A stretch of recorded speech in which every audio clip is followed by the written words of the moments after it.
主啊，求你帶領我哋嘅社會，叫每一個人都認真對待自己嘅工作同責任。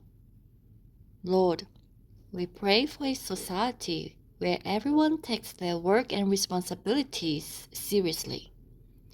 求你教導我哋明白，無論大事定小事，我哋嘅每一個行為都可能影響生命。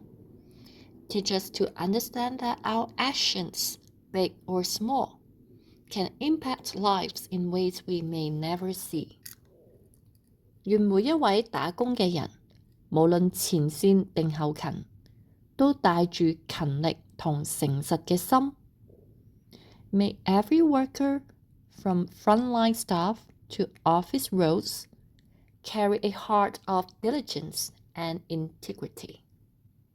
求你保守我哋遠離疏忽、貪方便或覺得唔緊要啦嘅心態，因為呢啲可以造成好大傷害。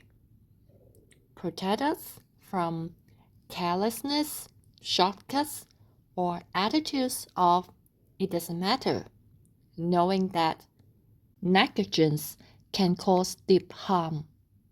求你俾我哋珍惜自己嘅崗位，明白工作係服侍他人同建立一個更安全、更健康社會嘅一部分。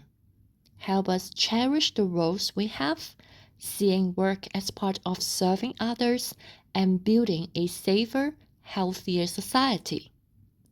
求你堅固每一位默默付出、忠心工作嘅人。縱使冇人睇到，你都知道。Strengthen workers who serve faithfully every day, even when no one sees their effort. 願負責任嘅心遍佈成個城市，包括家庭、公司、學校同政府。May a spirit of responsibility rise across our whole city, in homes, workplaces, schools, and government. In Jesus' name we pray. Amen. 奉耶穌嘅名求，阿門。